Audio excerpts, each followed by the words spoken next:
A millionaire sees a woman crying at his wife's grave and is paralyzed when he sees her face. It is identical to that of his late beloved. Before we dive into the story, drop a comment below and tell us where you're watching from. Enjoy the story. The Hue. Cool autumn breeze swept through Greenwood Cemetery in Brooklyn, rustling golden leaves that had begun to fall. The sky was a dull gray, mirroring the heavy weight in David Reynolds' chest as he walked along the cobblestone path. He carried a bouquet of white lilies, his late wife's favorite flowers, but there was no warmth in his grip, just a routine that had lost its meaning. It had been exactly 1 year since Emily had passed away. Though time had dulled the initial sting, grief and emptiness still clung to David like a shadow. He had never been a man of emotions. He was a businessman first, a husband second. Success had always been his priority, and emotions were distractions. At least that's what he used to believe. He had spent years building his real estate empire, accumulating wealth most people could only dream of. Money, power, influence. He had it all. But the one person who truly mattered was gone. As he reached Emily's grave, he hesitated. The polished marble headstone gleamed despite the overcast sky, her name engraved in delicate cursive. Emily Reynolds, beloved wife and friend, 1982-2023. It was simple, elegant, just like she had been. He crouched down, placing the flowers at the base of the stone, but felt no closer to her. The silence was deafening. Then a sound broke through, a soft sniffle carried by the wind. At first David thought he was imagining it, but as he turned, his gaze landed on a woman kneeling at a nearby grave. He might have ignored her, might have turned away to continue his private mourning, but something made him look again. The woman's profile, the curve of her cheek, the way her dark hair fell across her shoulders, impossible as it seemed, something about her was hauntingly familiar. When she turned slightly, brushing tears from her face, David froze. The world around him seemed to stop. The bouquet fell from his hand, scattering white petals across the grass. It couldn't be. It wasn't possible. The woman's face. It was Emily's face. The same delicate features, the same thoughtful eyes, even the small birthmark near her temple. For a wild moment, David thought grief had finally broken his mind. The woman noticed his stare and looked up, confusion crossing her face at his obvious shock. When their eyes met, she too seemed startled, as though she recognized something in him as well. "I'm sorry," she said, her voice different from Emily's, yet somehow familiar. "Am I intruding?" David couldn't speak. His heart hammered against his ribs as he struggled to process what he was seeing. This wasn't Emily. It couldn't be. But the resemblance was beyond coincidence, beyond explanation. "Are you all right?" she asked, rising to her feet, concern replacing confusion. "Who are you?" David finally managed, his voice barely above a whisper. "Claire," she replied cautiously. "Claire Wilson." Not Emily. Claire. A stranger with his dead wife's face. The word escaped his lips before he could stop it. How? David stood there, the crisp autumn wind brushing against his face as he looked down at Claire. She wasn't crying anymore, but her frame still trembled slightly in the chilly air. He had spent his entire life negotiating high-stakes deals, making multi-million-dollar decisions without a second thought. Yet here he was, frozen because of a woman who looked exactly like his dead wife. "I'm sorry for staring," David finally said, trying to regain his composure. "You just remind me of someone." Claire studied him cautiously. "Someone important, I'm guessing." David's gaze drifted to Emily's headstone, and Claire followed his. Line of sight. Understanding dawned on her face as she read the name engraved in the marble. "Your wife?" she asked softly. He nodded, unable to articulate how uncanny, how utterly impossible the resemblance was. It wasn't just a passing similarity. It was as though Emily herself stood before him, only with different clothes, a different voice. "Should go," Claire said, clearly uncomfortable with his intense scrutiny.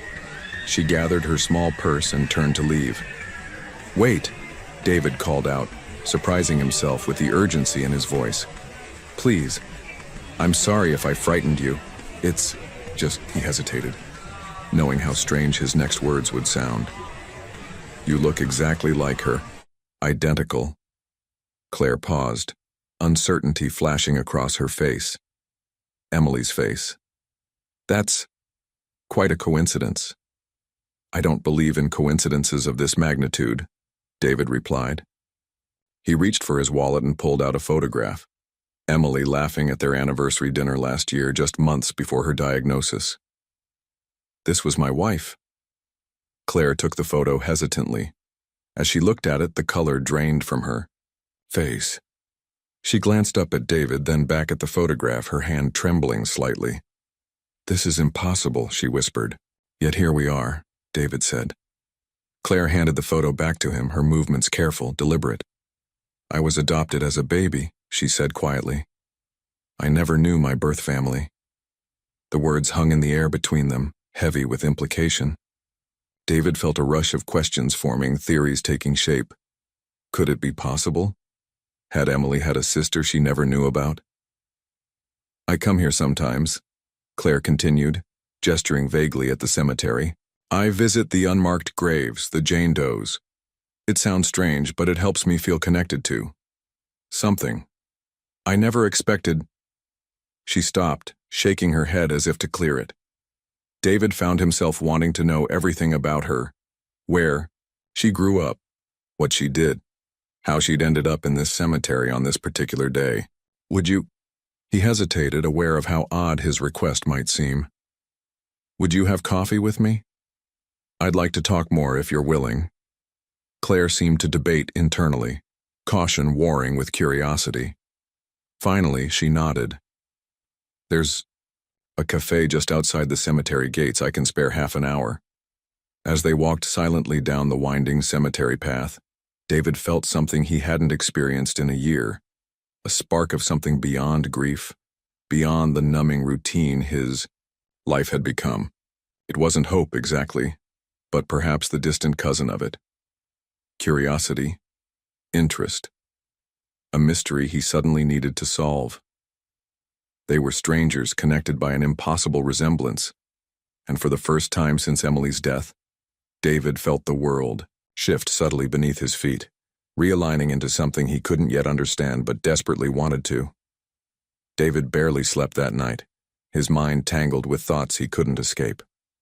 The past year had been a blur of grief, work, and empty nights spent in his silent house, but now everything had shifted. Claire's face, Emily's face, haunted him, along with the implications of their meeting. He had spent the afternoon with her at the cafe, learning bits of her story. She had been adopted as an infant, bounced through foster homes until a family finally kept her when she was 7. She had no records of her birth parents, only a birthday and the name of a hospital in Manhattan. Emily had been born in that same hospital. The coincidence was too precise to ignore. As he stared at the ceiling, David couldn't help wondering if Emily had known, if somewhere in her heart she had felt the existence of a sister she'd never met. The thought brought both comfort and pain. Morning found him at his computer, searching for information on twins separated at birth, on closed adoptions from the 1980s, on anything that might connect the dots. When the clock struck 9, he picked up his phone and called the private investigator he sometimes used for business background checks. I need information on an adoption, he explained. From 1982, Manhattan General Hospital. The adoptee's name is Claire Wilson. That's not easy to access, the investigator warned. Those records are sealed. I don't care what it costs, David replied. I need to know. After hanging up, he sat in the silence of his home office, surrounded by reminders of the life he'd built, awards, photographs of property developments, the trappings of success. None of it had meaning anymore. But this connection to Emily, this mystery, suddenly felt more important than anything else. His phone rang just after noon. It was Claire. I couldn't sleep, she said without preamble. I kept thinking about yesterday, about her. Neither could I, David admitted. Would you like to come over? There are things of Emily's, photos, letters, that might help us figure this out. There was a pause, and he thought she might refuse. But then, Text me your address, I'll be there in an hour. When Claire arrived, David was struck again by the uncanny resemblance. She wore her hair differently than Emily had, dressed more casually, moved with a different rhythm. But the face was undeniably the same. He led her into the living room, where he had gathered albums, documents, and a small box of Emily's personal papers that he'd never had the heart to go through after her death. I've hired someone to look into your adoption records, he told her, watching for her reaction. Instead of anger at his presumption, Claire nodded. Good. I've tried before, but hit too many walls. She picked up a photo of Emily from their wedding day. What was she like? David swallowed hard, confronting the question he'd avoided for so long. She was light. That's the word that always comes to mind. She brightened rooms' lives, mine especially. He paused, memories washing over him.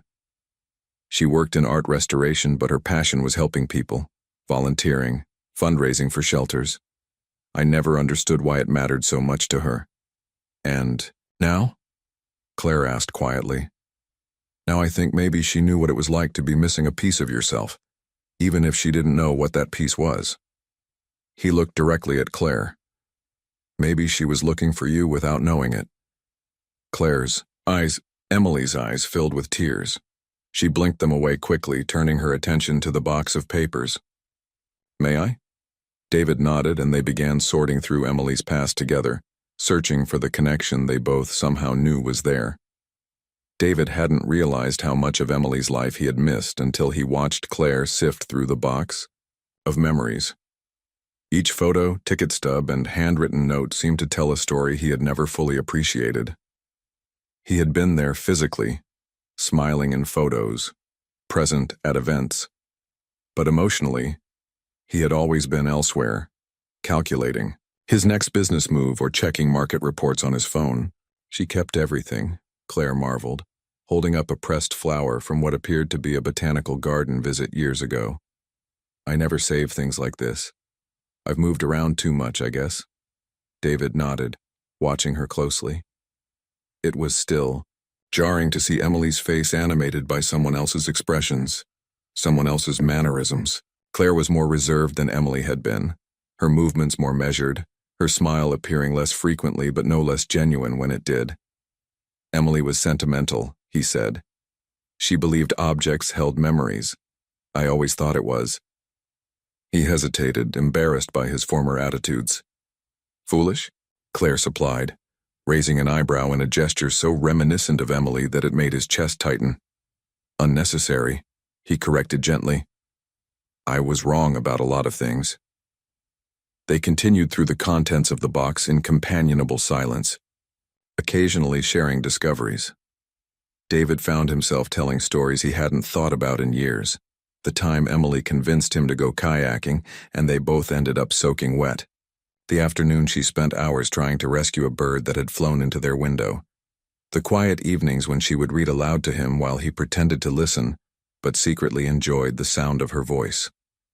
Claire, in turn, shared fragments of her own life, growing up in a series of foster homes until the Wilsons adopted her, her struggles to find a sense of belonging, her work now as a freelance photographer specializing in urban landscapes. I've always felt like I was looking for something, she admitted, carefully placing a bundle of Emily's letters back in the box. Even after I was adopted by good people who cared for me, there was this emptiness. I thought it was just the usual adoption story, wanting to know my origins. But maybe it was more specific than that. David's phone rang, interrupting the moment. It was the investigator. Reynolds, he answered, standing and walking toward the window for some privacy. You have something? The conversation was brief, but David felt his pulse quicken with each word. When he hung up and turned back to Claire, she was watching him, expectantly, her hands gripping the edge of the box. He found hospital records, David said, his voice steady despite the storm of emotions inside him. From the day you and Emily were born, there were complications with the birth. Twins. Claire's breath caught. Twins, she repeated softly, the word hanging in the air between them. Your birth mother died shortly after delivery. David continued, watching her face carefully. Your birth father. It seems he had a breakdown afterward. He was unable to care for either of you. Emily was taken in by her maternal grandparents while I went into the system, Claire finished, her voice barely above a whisper. David nodded, crossing back to sit across from her. The grandparents apparently didn't have the resources to take both of you. They were elderly, struggling financially. The investigator thinks they may not have been given a choice. Social services might have stepped in. Claire was silent for a long moment, processing this information. Did Emily know? She finally asked, the question David had been asking himself all night. He shook his head. I don't think so. She never mentioned having a sister, let alone a twin. And Emily wasn't the type to keep something like that secret.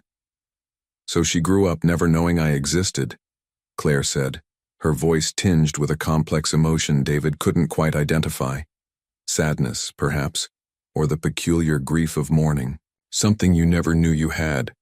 And I grew up feeling like half of me was missing without understanding why. David watched as she rose from her seat and walked to the large window overlooking the city. The afternoon light caught her profile, Emily's profile, creating a silhouette that made his heart ache with familiarity and strangeness all at once. I want to see everything, Claire said suddenly, turning back to him with newfound determination. All the places that were important to her, where she grew up, where she worked, where she was, she faltered slightly, where she was buried. I want to know my sister. The request shouldn't have surprised David, but it did. He had spent the past year avoiding most of those places, unable to bear the memories they held. But looking at Claire, now seeing the resolve in her eyes, Emily's eyes, he found himself nodding. We'll start tomorrow, he said. I'll take the day off. Claire looked surprised. Don't you have to work? A small, sad smile crossed David's face. Work has been my hiding place for the past year. Maybe it's time I stopped hiding. The next morning dawned clear and cool, a perfect New York autumn day. David met Claire outside her apartment building in Brooklyn, a far cry from his luxury Upper East Side condo. They began their journey at Emily's childhood home, a modest brick house in Queens where her grandparents had raised her. They passed away while we were in college, David explained as they stood on the sidewalk, looking at the house now occupied by strangers. Emily inherited enough to finish school, but not much else. Is that when you met? In college? Claire asked as they walked back to his car. David nodded. Columbia. I was studying business, she was studying art history. We were completely different, but somehow. He trailed off, remembering their unlikely beginning. Somehow it worked. Claire finished for him. Their next stop was the Metropolitan Museum of Art, where Emily had worked in the restoration department. She loved this place, David said as they walked through the grand entrance hall. Said it felt more like home than anywhere else. He led Claire to the European painting section, where Emily had spent most of her time. Several staff members recognized David, offering condolences that still felt fresh a year later. When one older curator did a double take at Claire, David simply introduced her as Emily's sister, the words feeling strange but right on his tongue. They visited Emily's favorite cafe near the museum, the small gallery in Soho where she had volunteered teaching art to underprivileged children, and finally, as the afternoon began to fade, the homeless shelter in Lower Manhattan where she had spent every Wednesday evening for years. She never told me much about this place, David admitted as they stood outside the unassuming building. I was less than supportive of her work here. Why? Claire asked, not accusingly but with genuine curiosity. David sighed, confronting his own failings. I thought it was a waste of her time and talents. I couldn't understand why she would choose to spend her evenings here instead of networking at gallery openings or charity galas that might advance her career. And now? Now I think she was the wisest person I knew, he said simply. She understood what really mattered. Inside the shelter, they were greeted warmly by staff who had clearly adored Emily. A middle-aged woman named Sophia embraced David tightly before pulling back and gasping at the sight of Claire. "My God," she whispered, her eyes wide. "You must be—" "Claire," she supplied, extending her hand. "Emily's sister." "She never mentioned—" "A sister?" Sophia said, bewilderment clear in her voice. "We didn't know about each other," Claire explained. "We were separated at birth." Understanding dawned on Sophia's face. "That explains so much," she said softly. "Emily always said she felt drawn to helping people who had lost their connections, their families, their homes. She said everyone deserved to belong somewhere." The words lingered in the air as David and Claire toured the shelter, seeing the art program Emily had established, the reading corner she had stocked with books, the small garden on the roof she had helped plant. In each space, her presence was palpable, her absence a tangible void. As they left, night was falling over the city. They walked in silence for several blocks, both lost in thoughts of the woman who connected them. One mourning a wife, the other mourning a sister she had never known. "Thank you," Claire finally said as they reached the subway station where they would part ways. "For today. For sharing her with me." David nodded, suddenly reluctant for the day to end. "Tomorrow," he said. "If you want, we could look into finding your birth father. The investigator said he might still be alive." Claire's eyes widened, slightly. "You'd help me with that?" "Emily would have wanted it," he said. And then more honestly, "And I want to know too. I want to understand all of this." For the first time that day, Claire smiled fully, a smile that was uniquely hers despite the familiar face it illuminated. "Tomorrow then," she agreed. As David watched her disappear into the subway station, he realized something had shifted inside him. The grief was still there, would always be there, but alongside it now was something he hadn't felt in a long time. Purpose. David barely slept that night, his mind racing with all that they had discovered. For the first time since Emily's death, his thoughts weren't consumed by grief or business strategies, but by questions about her past. Their past. How was it possible that Emily had never known she had a twin? Why had no one ever told her? And what would she have done if she had known? Around dawn, he gave up on sleep and made coffee, sitting at his kitchen island as early morning light filtered through the windows. His phone buzzed with an email from the investigator. "Found something.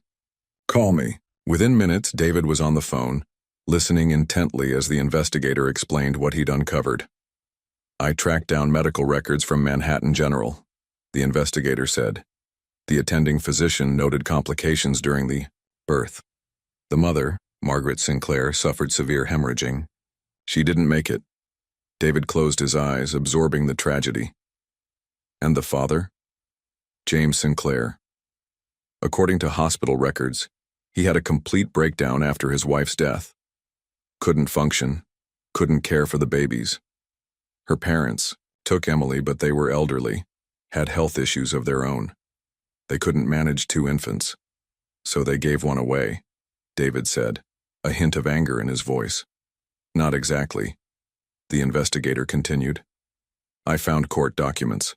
The grandparents fought to keep both girls, but social services determined they couldn't adequately care for twins. The father was institutionalized briefly. By the time he stabilized, Claire had already been placed in the system." "Is he still alive?" David asked, his heart pounding. There was a pause on the line. "Yes, living in a nursing home in New Jersey. Early onset Alzheimer's. Some days are better than others from what I gather." David thanked the investigator and hung up, his mind reeling with this new information. He immediately texted Claire. "Found your father. He's alive. Call me when you wake up," she called back almost instantly. "You're up early," he said in greeting. "I haven't really slept," she admitted. "What did you find out?" David explained everything the investigator had told him, hearing Claire's breath catch when he mentioned her father was still alive. "I want to meet him," she said without hesitation. "Today, if possible.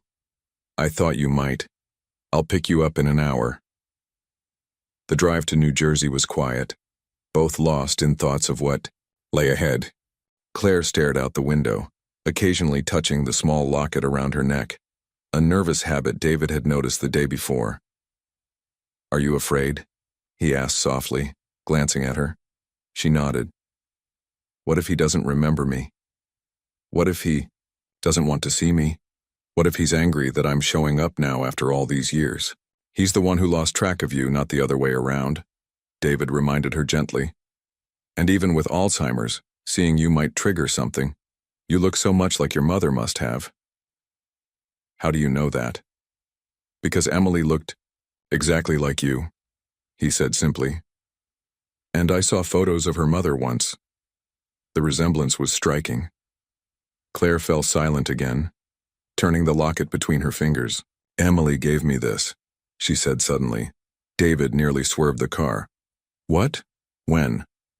"Not directly," Claire clarified. "When I was about 12, living with the Wilsons, a package arrived. No return address, just my name.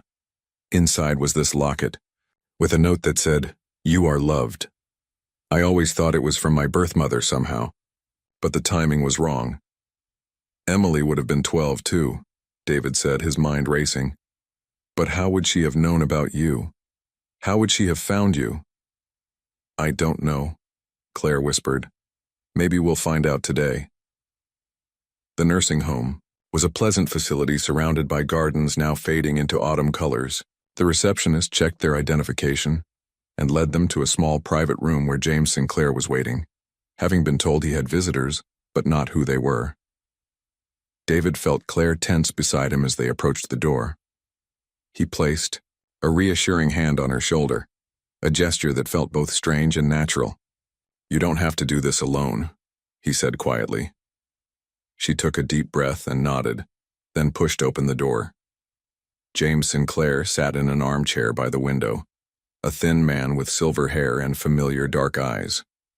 When he turned to look at them, his expression shifted from polite curiosity to utter shock. "Margaret?" he whispered, his voice cracking. "Is that you?" "No, I'm not Margaret," Claire said softly, taking a hesitant step forward. "I'm Claire." James Sinclair stared at her, confusion replacing shock as he struggled to make sense of what he was seeing. "You look just like her," he murmured, his trembling hand reaching out before falling back to his lap. David remained by the door, giving them space, while Claire slowly approached the frail man who was her father. "I'm your daughter," she said, her voice steady despite the emotion behind it. "Your daughter with Margaret." James blinked rapidly, his eyes darting between Claire and David. "Daughter? But Emily—" "I'm Emily's twin sister," Claire explained, crouching down beside his chair so they were at eye level. "We were separated after we were born." A flash of recognition crossed the old man's face. "Twins," he whispered. "Margaret was carrying twins." Claire nodded, her eyes filling with tears. "Yes. Emily went to live with Margaret's parents. I was put into foster care." James closed his eyes, pain etching deep lines into his face. "They told me one of you died," he said, his voice barely audible. "When I came out of the darkness, they said only Emily survived." David felt his chest tighten at these words. So many lives shaped by a single lie. Emily growing up never knowing she had a sister, Claire searching for a family that thought she was dead, James mourning a daughter who had been alive all along. "Why would they lie?" Claire asked, the question directed more to the universe than to James himself. The old man opened his eyes, more lucid now than when they'd first entered. "Margaret's father never approved of me," he said slowly.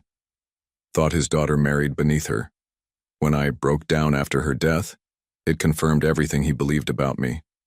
That I was weak, unworthy." He looked directly at Claire, reaching out to touch her cheek with trembling fingers. If I had known you were alive." "I know," Claire whispered, covering his hand with her own. "It's not your fault." David watched as years of separation collapsed in that simple touch, feeling like an intruder in this moment of reunion, but unable to look away. James seemed to notice him properly for the first time. "You're not. You can't be." The old man struggled. "I'm David Reynolds," he said, stepping forward. "I was Emily's husband." James's expression crumpled. "Was?" Claire glanced at David, silently asking permission to continue. He nodded slightly. "Emily passed away last year," she said gently. "I never got to meet her. David and I found each other by chance at her grave." James closed his eyes again, tears streaming down his weathered cheeks. "Both of them gone," he murmured. "Margaret and now Emily." "But I'm here," Claire said firmly, squeezing his hand. "And I want to know everything about you, about my mother, about Emily's childhood." For the next hour they sat together as James shared stories, sometimes clear and detailed, sometimes fragmented and confused as his mind drifted between past and present. He told them about meeting Margaret at a gallery opening, about her love of painting and classical music, about how she had glowed with joy when she learned she was pregnant. "She would have loved you both so much," he said, his voice growing weaker. "So much." When it was time to leave, Claire promised to return soon. James held her hand tightly, as if afraid she might disappear again. "The locket," he said suddenly, as they reached the door. "Did you get the locket?" Claire's hand flew to the pendant around her neck. "Yes. How did you know about this?" A smile ghosted across James's face. "Emily found the adoption papers. She was 12. Searching for her birth certificate in her grandparents' home." His eyes grew distant with the memory. "She came to me in secret, wanted to find her sister. I helped her track you down, but her grandparents, they couldn't know. They would have stopped us." "You knew?" Claire whispered. "Emily knew about me?" James nodded slowly. "She never forgot you, never stopped looking." The drive back to New York was quieter than the journey out, both David and Claire lost in their own thoughts. The revelation that Emily had known about her twin, had found Claire and sent her the locket, changed everything. It wasn't just coincidence that had brought them together at the cemetery. It was the continuation of a connection that had begun decades ago. "She never told me," David finally said, breaking the silence as they crossed the George Washington Bridge. "In all our years together, Emily never mentioned having a sister." Claire stared out at the Hudson River below them. "Maybe she couldn't. Maybe she was respecting my privacy, or protecting her grandparents' secret." She touched the locket at her throat. "But she found a way to reach out to me, even as a child." "That sounds like Emily," David admitted. "She always found ways to help people without making a big show of it." They reached Claire's apartment building as evening fell over Brooklyn. David parked but didn't immediately unlock the doors, sensing there was more to say. "Do you think?" Claire began hesitantly. "Do you think she would have eventually told you? If she had lived longer?" David considered this, trying to imagine what Emily might have done. "Yes," he said finally. "I think she would have. She probably just wanted to find the right time, the right way." Claire nodded, seeming reassured. Then, unexpectedly, she reached over and squeezed his hand. "Thank you. For today. For everything." The simple touch startled David. He hadn't realized until that moment how little human contact he'd had since Emily's death, how isolated he'd become in his grief. Claire's hand was warm, the gesture genuine, and he found himself profoundly grateful for both. "You don't need to thank me," he said. "I needed this too." As Claire moved to exit the car, David surprised himself by asking, "Would you like to have dinner tomorrow? There's a restaurant in the village that Emily loved. I haven't been back since." "Well, I think it's time." Claire hesitated only briefly, before nodding. "I'd like that." The next evening they met at the small Italian restaurant tucked away on a quiet street in Greenwich Village. The owner recognized David immediately, his face lighting up before shifting to confusion at the sight of Claire. "Mr. Reynolds, it's been too long and—" He stopped, staring at Claire. "This is Claire Wilson." David explained. Emily's sister. Understanding dawned on the owner's face. I didn't know Mrs. Reynolds had a sister, but the resemblance, it's remarkable.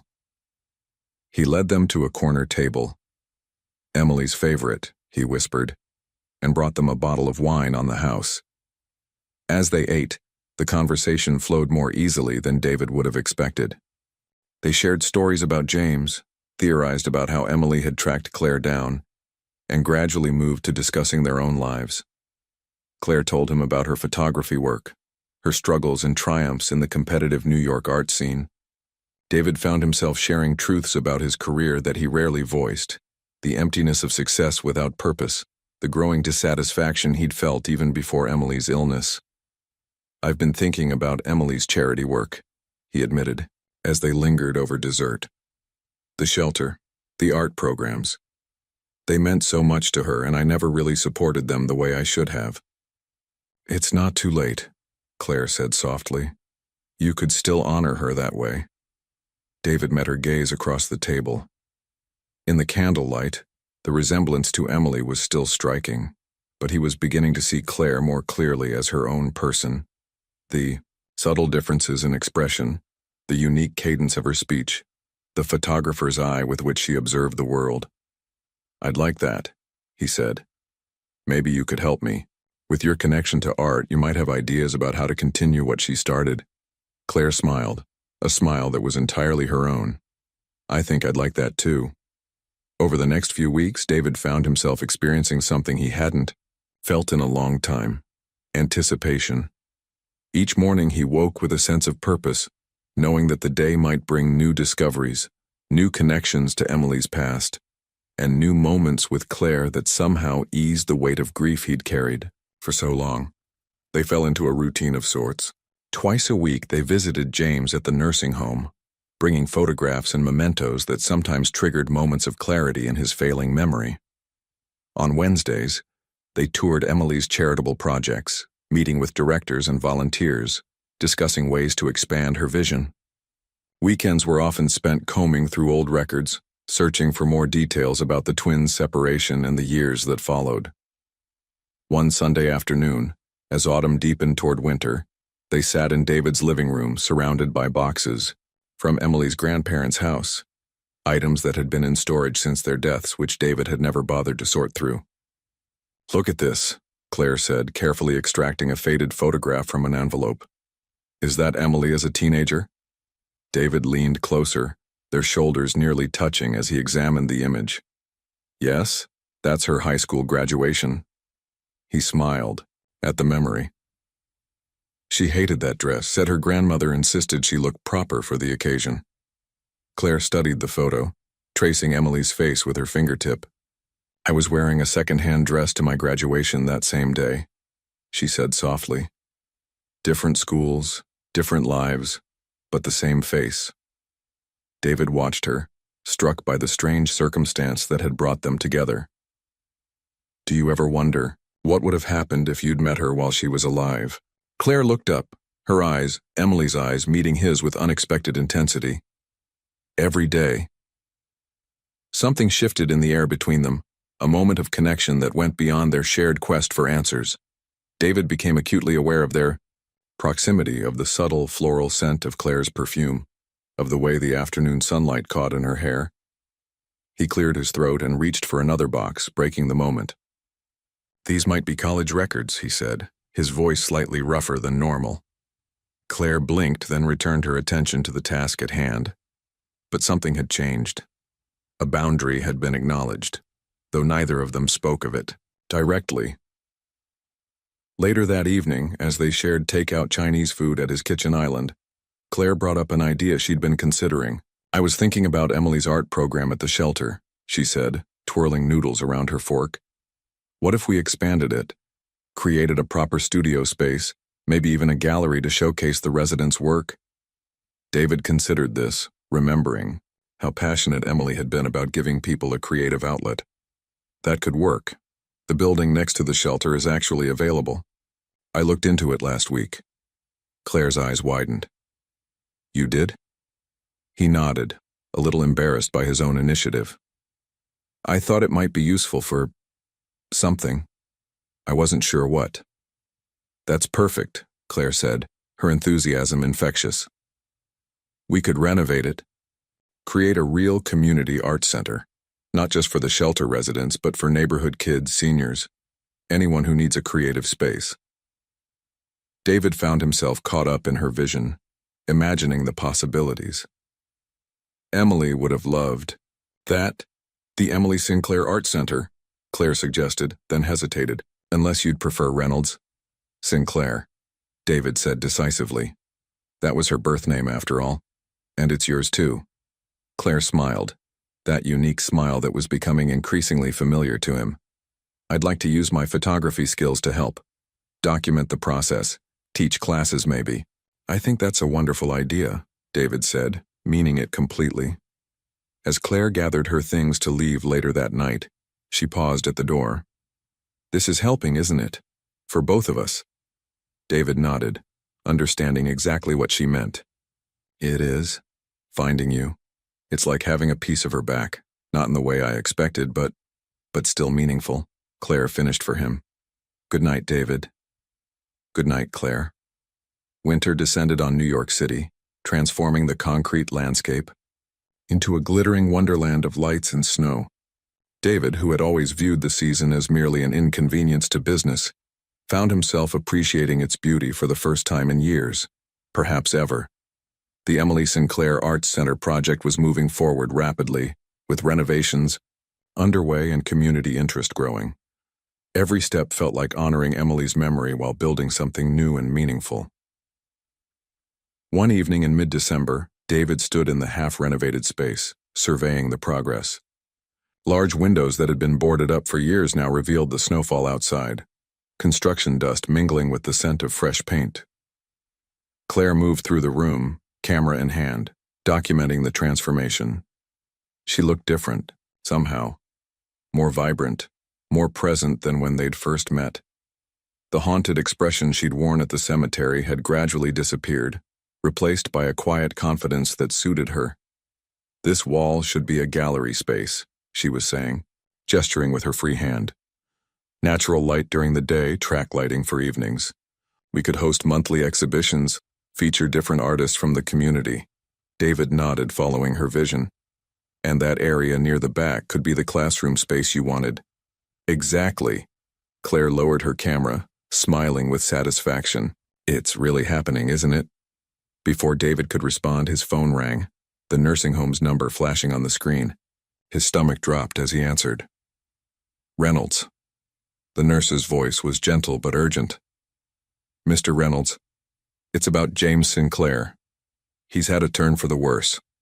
The doctor suggests you and Ms. Wilson come as soon as possible.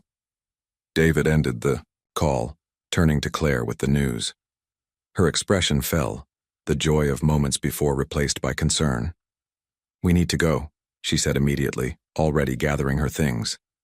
The drive to New Jersey was tense, snow making the roads treacherous. Claire sat rigid beside him, fingers working the clasp of her locket back and forth in a nervous gesture. He was doing better last time we visited, she said, her voice small. He remembered so much about my mother. David reached across the console, briefly squeezing her hand. Your father is stronger than he looks, and he's held on this long, maybe. He was waiting to find you. Claire glanced at him, gratitude in her eyes. Maybe. At the nursing home, they were led directly to James's room. The elderly man looked diminished somehow. His breathing labored, his skin pale against the white sheets. Yet when he saw Claire, his eyes brightened. There you are, he whispered. My Margaret's girl. Claire took his hand, sitting gently on the edge of the bed. I'm here, Dad. The words seemed to fill James with a profound joy. Dad, he repeated. Never thought I'd hear that again. David stood back, giving them space for this moment. He watched as Claire leaned forward, speaking softly to the man she had only just begun to know. Despite the sadness of the situation, there was something beautiful about it. This connection rebuilt across decades of separation. After a while, James's gaze shifted to David. Come here, son, he called weakly.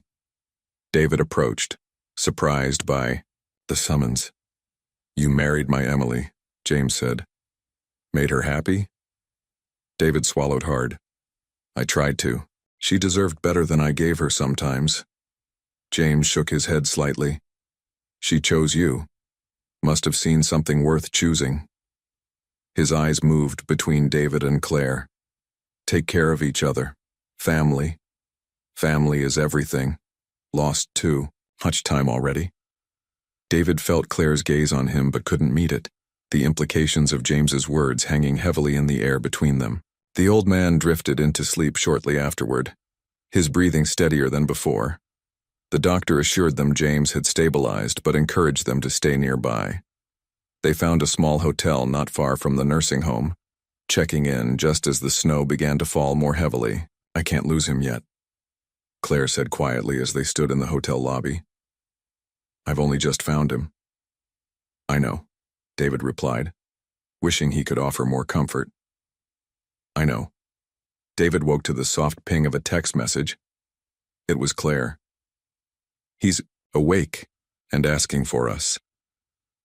Within 20 minutes, they were back at the nursing home, where they found James sitting up in bed, looking remarkably more alert than the night before.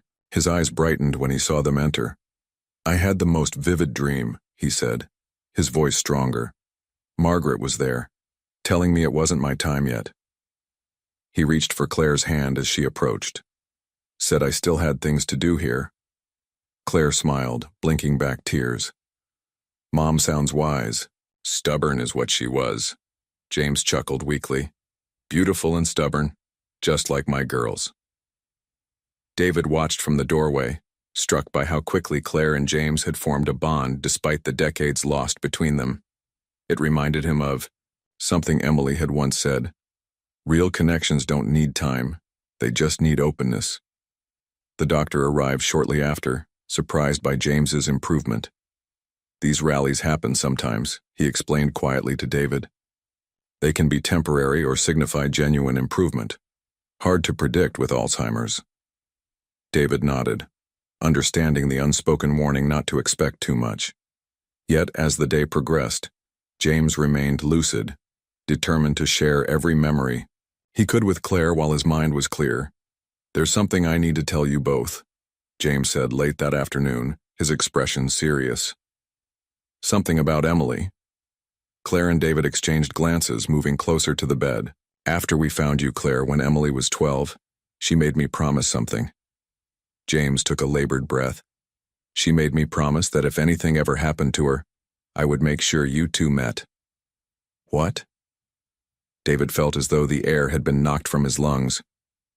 James nodded weakly. "She said she had a feeling you'd need each other someday." His gaze moved between them.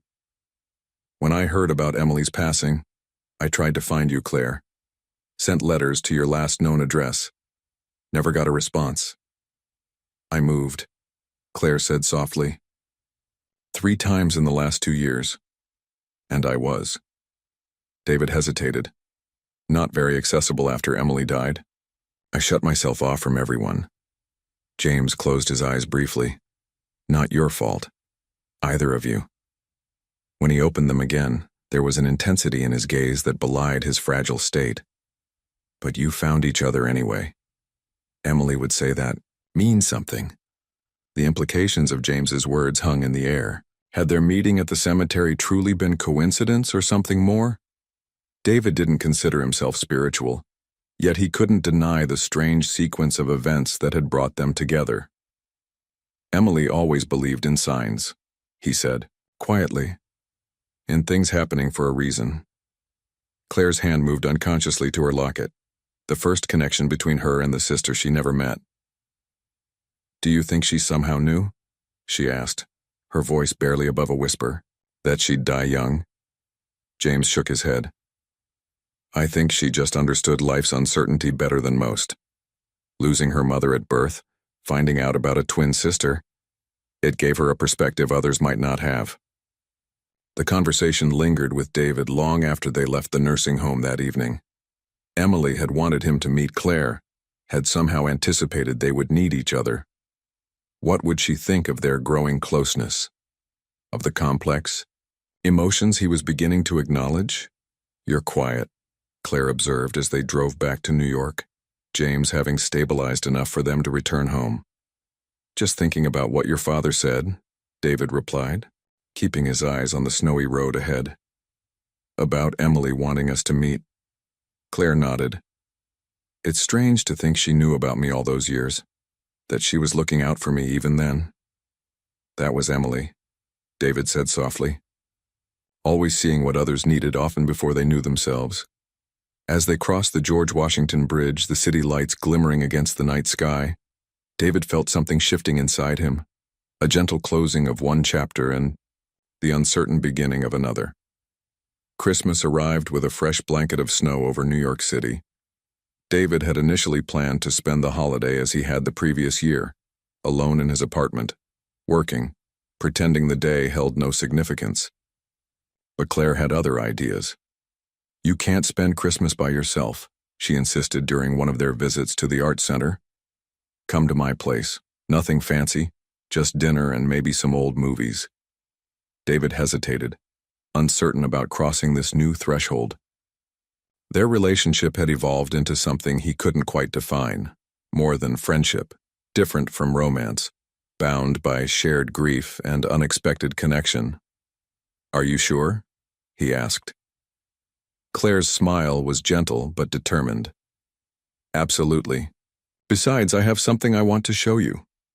Christmas Eve found David at Claire's Brooklyn apartment, a modest but warm space filled with her photographs and collected treasures. The small tree in the corner was decorated with an eclectic mix of ornaments, each seemingly with a story behind it. "Most of these are from my travels," Claire explained, handing him a glass of wine. "I try to bring something back from every place I photograph." They ate dinner at her small table by the window, watching snow fall softly on the street below. The conversation flowed easily, both carefully avoiding mention of their shared loss as if by unspoken agreement to keep this evening free from grief. After dinner, Claire disappeared into her bedroom, returning with a wrapped package. "This is what I wanted to show you," she said, setting it before him. "It's not exactly a Christmas gift, more of a discovery." David unwrapped it carefully to reveal a leather-bound photo album. Opening the cover, he found himself looking at photographs of Emily, but not ones he recognized.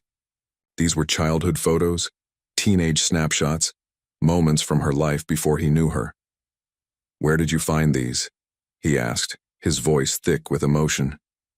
"They were in a box James had kept at the nursing home," Claire explained, sitting beside him on the couch. "Photos her grandparents had sent him over the years. I had copies made for you." David turned the pages slowly, seeing Emily grow up before his eyes. Her first day of school, awkward teenage years, college graduation. In many photos, she wore the same locket Claire now wore around her neck. "She never forgot you," David said softly, looking up at Claire. "Even when we were together, even when she seemed completely happy, there was always something she was searching for. I think it was you." Claire's eyes filled with tears. "And I was searching for her without even knowing it." In that moment, looking at Claire in the soft glow of Christmas lights, David realized something profound. He had stopped seeing Emily when he looked at her. Despite the identical features, he now saw Claire, unique, separate, herself. "Thank you," he said, closing the album gently. "This means more than I can say." Claire smiled, wiping away a tear. "Merry Christmas, David." "Merry Christmas, Claire." New Year's Eve arrived with a sense of anticipation David hadn't felt in years. The Emily Sinclair Art Center was scheduled to open in February, and preparations were accelerating. Claire had thrown herself into the project, curating the inaugural exhibition featuring artwork from shelter residents alongside established New York artists. David found himself equally invested, not just financially but emotionally. Watching the center take shape felt like building something meaningful from his grief, transforming loss into legacy. More than that, it had given him a purpose beyond accumulating wealth, something Emily had always gently encouraged. "The gallery. Lighting needs to be adjusted," Claire said as they walked through the space, clipboard in hand. Her expertise as a photographer made her attentive to details others might miss. And I think we should reconsider the layout of the classroom area. David nodded, making notes. Whatever you think is best. You have a better eye for these things than I do. Claire smiled at that. A businessman admitting someone else knows better? Emily would be shocked. I'm learning, David said, returning her smile. Slowly, perhaps, but learning nonetheless. They had developed an easy camaraderie over the past months, their initial awkwardness giving way to genuine friendship. Yet beneath the surface, David sensed something more complex evolving, feelings he wasn't ready to name or acknowledge. Guilt that surfaced whenever he found himself looking at Claire too long or enjoying her company too much. After finalizing plans for the center, they stepped out into the crisp winter afternoon. The city was alive with New Year's preparations, streets bustling with people despite the cold. Any plans tonight? Claire asked as they walked toward the subway. David shook his head. Just the usual, ignoring the holiday with takeout and spreadsheets. Claire stopped walking, turning to face him with determination. Not this year. There's a rooftop party at my friend's gallery in Chelsea. Nothing too fancy, just artists and photographers. Come with me. David hesitated. The thought of socializing, of celebrating, still felt somehow disloyal to Emily's memory. She wouldn't want you spending another New Year alone, Claire said softly, as if reading his thoughts. You know that. He did know that. Emily had always believed in embracing life, in finding joy even in difficult times. It was one of the things he had loved most about her, even when he hadn't fully understood it.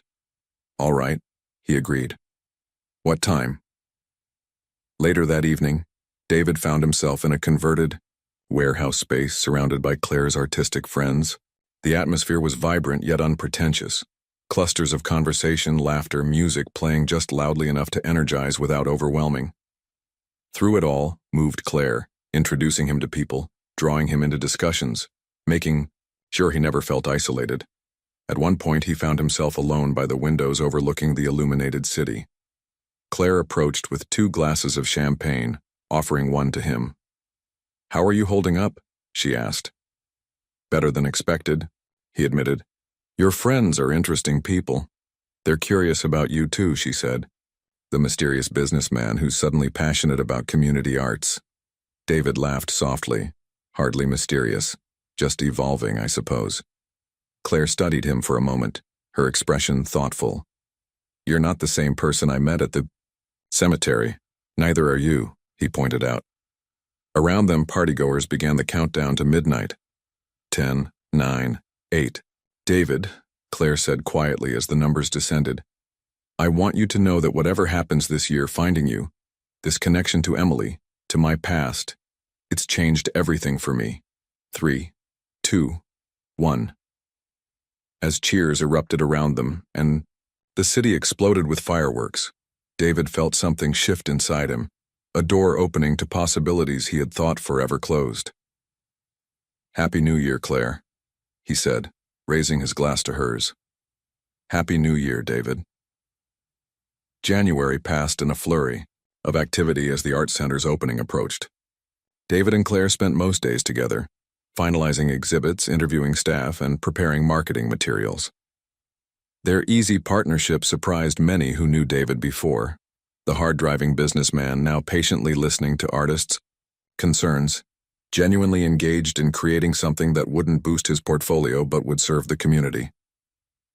One afternoon, as snow fell gently outside the center's windows, Claire was photographing the completed gallery space when David received an unexpected call. Mr. Reynolds, this is Dr. Martinez from Pine Grove Nursing Home. I'm afraid I have difficult news about James Sinclair. David stepped away, lowering his voice. What's happened? He's had a significant decline. The lucid periods are becoming less frequent. We don't believe his condition is immediately life-threatening, but I understand, David said, glancing at Claire, who was absorbed in her work. We'll come tomorrow. After ending the call, he watched Claire for a moment, her camera raised as she captured the light streaming through the windows. She had blossomed these past months, gaining confidence as she embraced both her connection to Emily and her own distinct identity. The thought of causing her pain with this news made his chest tighten. "Claire," he said gently, approaching her. "That was the nursing home." She lowered her camera immediately, reading his expression. "Dad?" David nodded, explaining the situation, as gently as possible.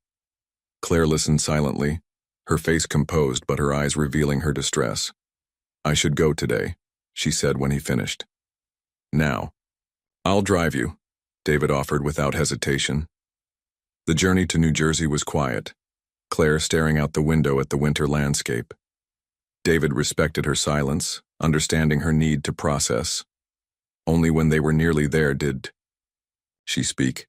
"I've been so focused on the center, on finding my connection to Emily, that I've been taking for granted that he'd be there waiting." Her voice trembled slightly. "I've only just found him." David reached across the console, taking her hand. "You've given him something precious, Claire. Time with his daughter. Memories he thought he'd never have." She squeezed his hand gratefully before letting go. "We both have." At the nursing home, they found James asleep, his breathing shallow but steady. Claire sat beside him, holding his frail hand, occasionally sharing quiet stories with David about their recent visits, as if ensuring her father would still be part of their lives even as he slipped away. As evening approached, James briefly opened his eyes, recognition flickering in his gaze. "My girls," he murmured. "Both my girls." Claire leaned forward. "I'm here, Dad." James smiled faintly. "No, both of you. I see both of you." His eyes moved between Claire and a point just beyond David's shoulder, seeing something or someone they couldn't. After James drifted back to sleep, Claire turned to David, tears streaming silently down her face. He opened his arms without a word, and she stepped into his embrace, her grief palpable against his chest. "I'm not ready," she whispered. "I know," David said softly, holding her close. "I know." James passed away peacefully 3 days later, Claire and David both at his bedside. His final moments had been surprisingly lucid, a gift, the doctors called it, that sometimes happens before the end. He had looked at Claire with complete recognition, squeezing her hand as he told her how proud he was, how grateful to have found her again. To David, he had given a knowing smile, a silent message in his eyes that David wasn't quite ready to interpret. The funeral was small but meaningful, attended by nursing home staff who had grown fond of James, a few distant relatives who had heard about Claire through family connections, and several of Claire's friends who came to support her. David stood beside her throughout, a steady presence as she faced this new loss. Afterward, they walked together through the cemetery, fresh snow crunching beneath their feet, the late January sun casting long shadows across the grounds. "It feels like just yesterday we met here," Claire said softly, her breath visible in the cold air. "Everything's changed since then." David nodded, thinking of the man he had been that autumn day, isolated in his grief, empty despite his success. "I was lost when I found you," he admitted, "though I wouldn't have said so at the time." Claire glanced at him, her eyes, Emily's eyes yet uniquely hers, studying his face. "And now?" It was a simple question, yet it demanded an honest answer. David stopped walking, turning to face her fully. "Now I feel like I'm finding my way, again. Because of you. Because of this journey we've been on." Claire's expression softened. "Because of Emily, too. She brought us together, even after she was gone." "Yes," David agreed.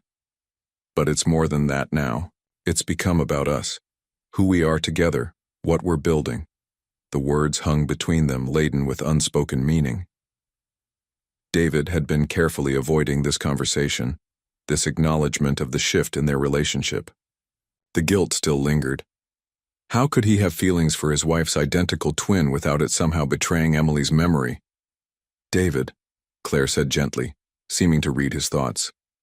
"Emily wanted us to find each other, not just for comfort or closure, but because she understood something we're only beginning to see." "What's that?" he asked, his voice barely above a whisper. "That healing doesn't mean forgetting. That moving forward doesn't dishonor the past." She took a step closer. "That love isn't diminished when it grows in new directions." David felt something release in his chest, a tension he had carried for months, perhaps even since Emily's death. The permission he had been unconsciously seeking was there in Claire's words, in the understanding that passed between them. "The art center opens next week," he said, changing the subject slightly, not yet ready to fully articulate what was happening. "Emily's legacy becomes real." Claire smiled, accepting the slight redirection. "And then we start a new chapter." "Together?" David asked, offering her his hand. She took it without hesitation, her gloved fingers intertwining with his. "Together."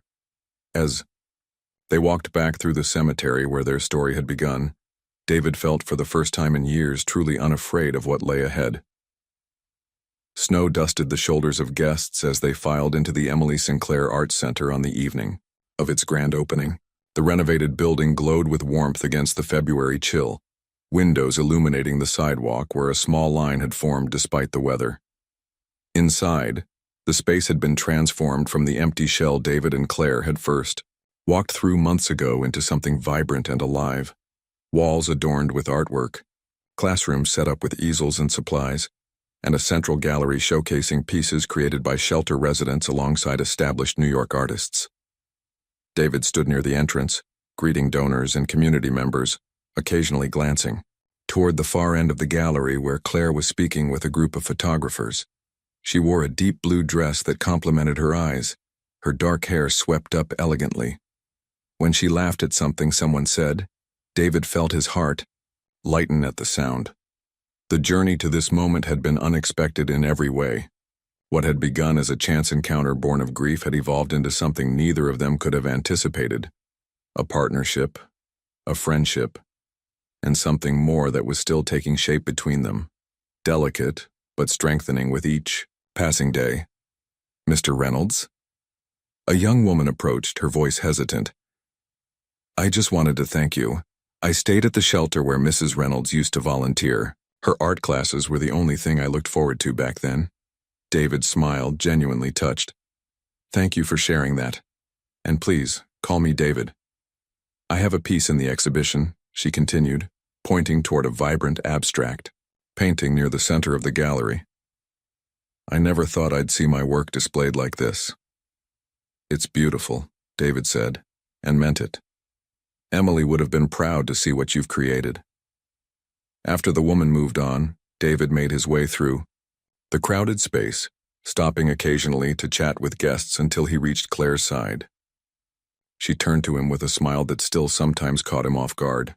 Familiar yet distinct, a reminder of what he had lost and what he had found. "It's a success," she said, gesturing around the room. "Look at everyone here." David nodded, surveying the diverse crowd, artists, business people, shelter residents, community members, all mingling together in the space they had created. Emily always believed art could bridge divides, bring people together who might never otherwise meet. She was right, Claire said softly. As the evening progressed, David felt a growing sense of closure. Not an ending, but a completion of something that had been left unfinished. Emily's vision was alive in this place, her spirit present in the conversations happening around them, in the art adorning the walls, in the community being forged before their eyes. Near the end of the event, Claire clinked a glass for attention, calling everyone to gather in the main gallery. David moved to stand beside her, their shoulders nearly touching. "Thank you all for being here tonight," she began, her voice clear and confident. "This center represents many things to many people, but at its heart it's about connection, the kind that transcends circumstance, background, even time." She glanced at David before continuing.